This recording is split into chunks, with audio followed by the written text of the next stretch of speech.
आइए विचार करते हैं विद्युत द्विध्रुव के कारण विद्युत विभव। जैसा कि आप विभव का फार्मूला अभी इसके पहले वाले वीडियो में आपने प्राप्त किया था, किसी बिंदु आवेश के कारण विभव निकाले थे आप, परंतु यहाँ पर हम द्विध्रुव के कारण बात करेंगे। चूँकि द्विध्रुव में आपको पता होना चाहिए दो आवेश होते हैं, परंतु आवेश की मात्रा विपरीत होती है और अल्प दूरी पर स्थित होते हैं। जैसे आप विद्युत क्षेत्र में अध्ययन किए थे दो स्थिति पर विभव का विद्युत क्षेत्र का, वैसे ही यहाँ पर हम विभव की गणना के लिए दो स्थितियों पर बात करेंगे, एक अक्षीय स्थित, दूसरा निरक्षीय स्थित।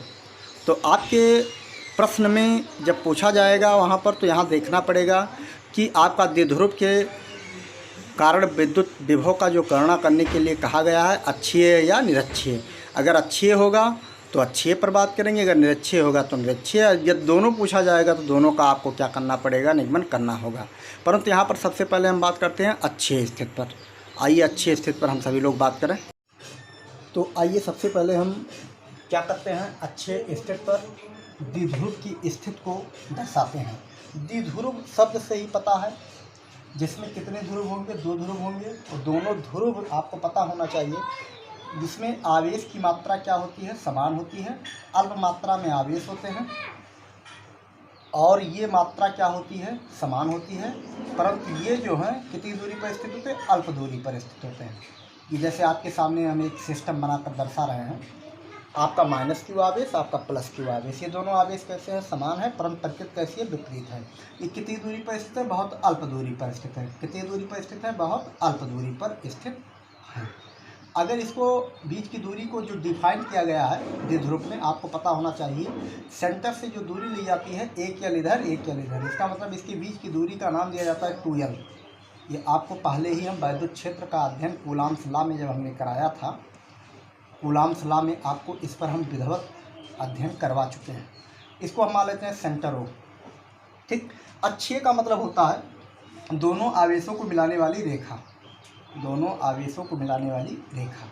ये दोनों आवेशों को हम मिलाती हुई एक रेखा हम खींच रहे हैं। जैसे अगर ध्यान से आप देखें, ये रेखा, इस रेखा पर स्थित कोई भी बिंदु, इस रेखा पर कहीं भी कोई एक बिंदु स्थित है P, एक बिंदु क्या स्थित है P, जिस पर हमें किसकी गणना करना है, विद्युत विभव की गणना करना है, विद्युत विभव की गणना करना है। तो सबसे पहले हम विचार कर लेते हैं, सेंटर से अगर बात किया जाए तो यहाँ से इसकी दूरी को अगर हम डिफाइन कर दें तो मान लेते हैं r दूरी है। इस आवेश से दूरी क्या मान लेते हैं, r दूरी है। सेंटर से मान लेते हैं, सेंटर से मानिए, सेंटर आपका ये है, तो सेंटर से यहाँ तक की दूरी को हम क्या डिफाइन करते हैं, r से। अच्छा, और इधर की अगर दूरी की बात करें तो कितना दूरी आपका बन जाएगा, r प्लस यल हो जाएगा। ये बात समझ में आ जानी चाहिए, r प्लस यल हो जाएगा, क्योंकि इसका हाफ यल यहाँ है, आधा यल इधर है और आधा यल इधर है। तो इसके सेंटर से जब हम इस दूरी पर विचार करेंगे तो ये हो जाएगा r प्लस यल। और इसके चूँकि इसका नाम देते हैं ए और बी, द्विध्रुव का नाम दिया गया है ए और वी। अगर बी बिंदु से पी बिंदु की अगर हम विचार करें तो ये हो जाएगा r माइनस यल। r माइनस यल क्यों, ये पूरी दूरी r है, इसमें से यल दूरी हम क्या करते हैं, सब्ट्रैक्ट कर देते हैं, तो ये हो जाएगा r माइनस यल। तो हमें विचार करना है पी बिंदु पर विभव। तो अब चित्रांकन से आपके समझ में आ जानी चाहिए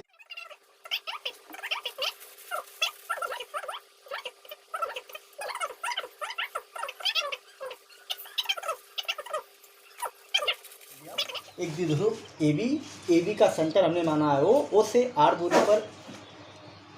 दूरी पर अक्ष पर स्थित एक बिंदु P है, जिस पर हमको क्या करना है, विभव की गणना करनी है। अब जनरली अगर आप सोचा जाए तो विभव के लिए आपको बताया गया किसी बिंदु आवेश के कारण विभव के लिए फार्मूला आपको बताया गया है, इसके पहले वाले वीडियो में आया था, V = 1/4 पाई एप्सिलॉन 0। ध्यान दीजिए, यही आया था 1/4 पाई एप्सिलॉन 0 इंटू Q/R। ध्यान आया, हाँ, यहाँ ध्यान दीजिए, प्रकृति के ऊपर डिपेंड करेगा। अगर धन आवेश रहेगा धन आ जाएगा, अगर ऋण रहेगा तो ऋण आवेश आ जाएगा। अगर यहाँ पर बात किया जाए तो ए बिंदु के कारण सबसे पहले विचार करते हैं, अतः हम केस लगाते हैं ए बिंदु के कारण पी पर विभव। अब इसको सांकेतिक लैंग्वेज में लिखेंगे हम, VAP मीन्स ए आवेश, ए बिंदु पर आवेश के कारण पी बिंदु पर विभव इक्वल हो जाएगा, आपका फार्मूला लगेगा 1/4 पाई एप्सिलॉन 0 इंटू ये यहाँ पर आवेश आपका क्या है, ए पर आवेश कैसा है, नेगेटिव, तो यहाँ पर माइनस क्यू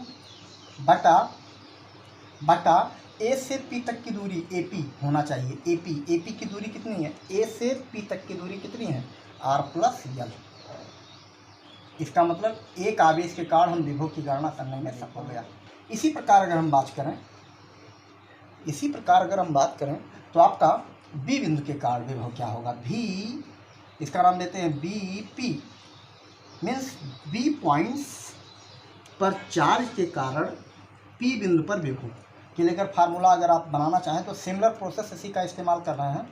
4 पाई एप्सिलॉन 0, यहाँ पर बी पॉइंट्स पर चार्ज कैसा है, पॉजिटिव, यहाँ पर लेते हैं प्लस क्यू अपान, अब बीपी की दूरी क्या होगा, बीपी की दूरी अगर ध्यान से देखा जाए तो आर माइनस यल है, बी से पी तक की दूरी क्या है, आर माइनस यल। ये हो गया आपका समीकरण सेकंड। अब हम क्या करते हैं, आपको पता होना चाहिए विभव आपकी कैसी राशि है, अदिश राशि है। इसका मतलब परिणामी विभव अगर आपको निकालना है, पी पॉइंट पर रिजल्टेंट विभव निकालना है, तो भी आर रिजल्टेंट विभव जो होगा, इन दोनों विभव, इसके कारण इस बिंदु पर विभव, इसके कारण इस बिंदु पर विभव, दोनों को क्या करते हैं, ऐड कर देते हैं। तो परिणामी विभव क्या हो जाएगा, परिणामी विभव के लिए अगर फार्मूला लगाएं तो वी आर रिजल्टेंट विभव, रिजल्टेंट पोटेंशियल के फार्मूला हो जाएगा V A P plus V B P. अब यहाँ मान रखकर क्या करते हैं, हम गणना कर लेते हैं। तो वी आर इक्वल हो जाएगा, रिजल्टेंट विभव की बात करते हैं पी पॉइंट्स पर, वैसे अगर ऐसे नाम दे देगा तो और अच्छी बात रहेगा, डायरेक्ट पी पॉइंट्स पर परिणामी विभव लीजिए। तो यहाँ से वी ए पी का वैल्यू अगर रखा जाए तो 1/4 पाई एप्सिलॉन 0 माइनस क्यू बटा आर प्लस यल हो जाएगा। अच्छा, प्लस यहाँ पर अगर बात किया जाए तो 1/4 पाई एप्सिलॉन 0 प्लस क्यू बटा आर माइनस यल।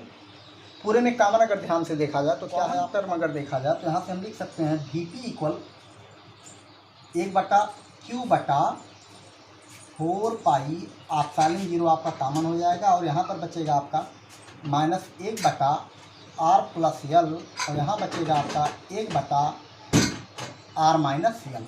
एलसीएम क्या हो जाएगा आपका 4 पाई एप्सिलॉन 0, एलसीएम की बात करते हैं तो एलसीएम हो जाएगा आपका r square minus l square. Formula बन जाएगा a plus b a minus b, वर्गांतर का फार्मूला बन गया। इसका क्रॉस मल्टीप्लिकेशन करेंगे तो ये हो जाएगा minus r plus l plus r plus l. Cross multiplication, इसका गुणा इसके साथ कर देते हैं, इसका गुणा इसके साथ, और इन दोनों का गुणनफल यहाँ लिख देते हैं। ठीक, अगर इसको और हम सिंप्लीफाई करें तो यहाँ से हो जाएगा वी पी इक्वल हो जाएगा आपका, वी पी इक्वल हो जाएगा क्यू बटा 4 पाई एप्सिलॉन 0, यहाँ से देखा जाए आर आर आपका क्या हो गया, कैंसिल हो गया, यहाँ से बन गया एक एल कितना हो गया, 2l हो गया, upon r square minus l square.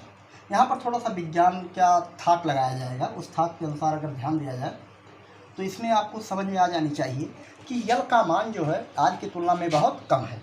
यल का मान क्या है, यल का मान जो है आर की तुलना में क्या बहुत कम है। तो यहाँ से हम विचार करें तो आर का मान बहुत ज़्यादा हो जाएगा कंपेयर टू यल। तो हम क्या करते हैं, यल को अगर यहाँ इग्नोर कर दें तो यल इक्वल लगभग क्या प्लेस करेंगे, 0। लेकिन इसको प्लेस करने से पहले थोड़ा और काम कर लें। वी पी इक्वल हो जाएगा, यहाँ से देखें 2QL अगर लिखा जाए तो 2QL बराबर क्या होता है, 2LQ या 2QL बराबर होता है P। ध्यान होना चाहिए, द्विध्रुव का आघूर्ण, इसका मतलब P बटा 4 pi epsilon 0 r square minus l square. अगर यहाँ से हम विचार करें, यहाँ पर थोड़ा सा विचार करें तो आर का मान क्या है, बहुत ज़्यादा है कंपेयर टू यल। इसका मतलब यल इक्वल क्या मान लेंगे, लगभग 0। तो इसके प्रकार से आपका फार्मूला बन जाएगा वी पी बराबर हो जाएगा P upon 4 pi epsilon 0 r square. ये क्या है फार्मूला, ये जो फार्मूला आया है अक्षीय स्थिति के लिए विद्युत द्विध्रुव के कारण अक्षीय स्थिति पर वैद्युत विभव की गणना के लिए हम क्या निकाले हैं, फार्मूला। ध्यान दीजिए, ये कौन सी स्थिति के लिए आया है आपका, अक्षीय स्थिति के लिए। कौन सी स्थिति, अक्षीय स्थिति के लिए। ये आपका क्या है, फार्मूला है। या इसको और जनरली आप लिख सकते हो Vp बराबर 1/4 पाई एप्सिलॉन 0 P/r²। धन्यवाद। अच्छी स्थिति पर वैद्युत द्विध्रुव के लिए हमने सूत्र का निगमन कर रखा है। वैद्युत द्विध्रुव के कारण वैद्युत विभव, पहला स्थिति था अक्षीय, सेकंड है आपका निरक्षीय। निरक्षीय स्थिति पर बात करते हैं, सेम प्रक्रिया है आपके सामने, थोड़ा सा अंतर है। निरक्षीय जो अक्ष पर स्थित ना हो, इसका मतलब निरक्षीय स्थिति की गणना करने के लिए हम क्या करते हैं, मूल बिंदु O से एक लंबवत रेखा निकाल लेते हैं। चाहे ऊपर कोई बिंदु ले लीजिए इस रेखा पर, चाहे आप नीचे, चाहे जहाँ, लेकिन इसी रेखा पर लेना है, अर्थात अक्ष के लंबवत जो बिंदु होगा। चूंकि ऊपर लीजिए चाहे नीचे आप सब, तो चूंकि नीचे ले लेते हैं, जगह हमारे पास ऊपर कम है, बिंदु P ले लेते हैं। ठीक, अब क्या करते हैं, A का P से क्या करते हैं, मिलान कर देते हैं, और यहाँ B का क्या करते हैं, P से मिलान कर देते हैं। ठीक, अच्छा, ये चीज़ समझ में आ गया होगा आपके।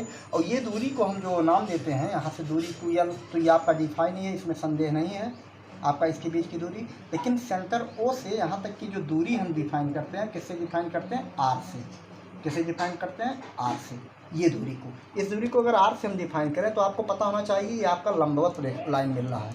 और ये लाइन जब आपका हॉरिजॉन्टल मतलब परपेंडिकुलर है तो 90 अंश का कोण बनाएगा। और ये दूरी आपको पता है L है, और ये दूरी L है, तो एक तरह से समकोण त्रिभुज बन गया। तो यहाँ की दूरी क्या हो जाएगा, √L² प्लस R² हो जाएगा, क्योंकि कर्ण बराबर होता है लंब पर का वर्ग धन आधार पर का वर्ग का क्या, वर्गमूल। ठीक, ऐसे अगर यहाँ निकालें तो यही चीज़ यहाँ पर भी आप पा जाओगे, R² प्लस L² यहाँ पर भी पाओगे। अच्छा,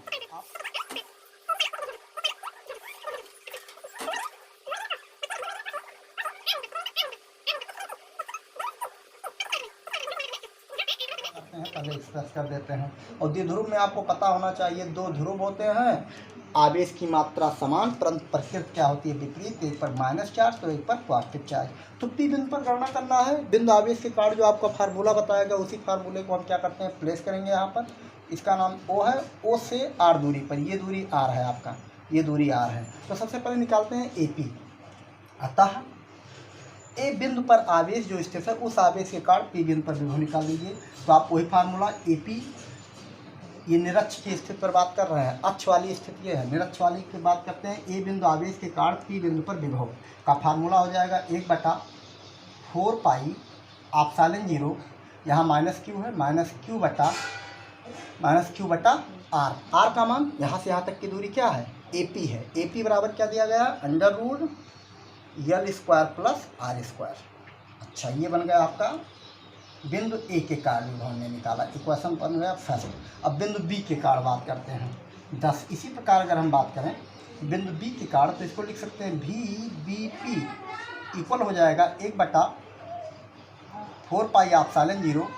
पॉजिटिव आएगा, ध्यान रखिएगा। विभव में आवेश की प्रकृति को एक्सप्रेस किया जाता है, प्रदर्शित किया जाता है, प्लस q/√, देखें यहाँ से यहाँ तक की दूरी क्या है, BP की दूरी, वही दूरी है R² प्लस L², या L² प्लस R² का क्या, वर्गमूल। ये आपका हो गया समीकरण 2। इन दोनों समीकरण को क्या करेंगे, आप जोड़ देंगे, परिणामी निकालना है, परिणामी विभव का मतलब ये होता है, एक जेब में 5 रुपया, दूसरे जेब में 5 रुपया, तो दोनों को जोड़ दीजिए, जो रुपया आ जाए वही परिणामी रिजल्ट बताएगा। तो P बिंदु पर इसके कारण विभव ये हो गया, इसके कारण विभव ये हो गया, यहीं पर जोड़ देते हैं, क्योंकि विभव आपको पता है अदिश राशि है, तो ये सामान्य गणित की तरह जुड़ जाएगा। तो VP बराबर हो जाएगा आपका VAP प्लस VBP। यहाँ ध्यान दीजिए, यहाँ पर जो वैल्यू है समान है, लेकिन प्रकृति क्या है, विपरीत। इसका मतलब एक दूसरे को कैंसिल करके क्या हो जाएंगे, 0। देख लीजिए आप करके, चाहें 1/4 पाई एप्सिलॉन 0 पूरे में कॉमन दिख रहा होगा यहाँ पर, और यहाँ पर Q भी कॉमन दिख रहा है, तो इसी समय हम एक्सप्रेस कर देते हैं। यहाँ बचेगा आपका -1 बटा √L² प्लस R², और यहाँ आएगा +1 अपान √L² प्लस R²। अगर यहाँ ध्यान से दिया जाए तो ये दोनों आपस में वैल्यू समान होने के कारण प्रकृति विपरीत है, तो कट जाएंगे, वैल्यू आएगा 0। इस पर 0 से गुणा करेंगे तो क्या रिजल्ट आएगा, 0। इस प्रकार से ध्यान दीजिए, निरक्ष स्थिति पर किसी विद्युत द्विध्रुव के कारण विद्युत विभव का मान क्या होता है, 0 होता है। यहाँ ध्यान दीजिएगा, बहुत अच्छा प्रश्न पूछा है।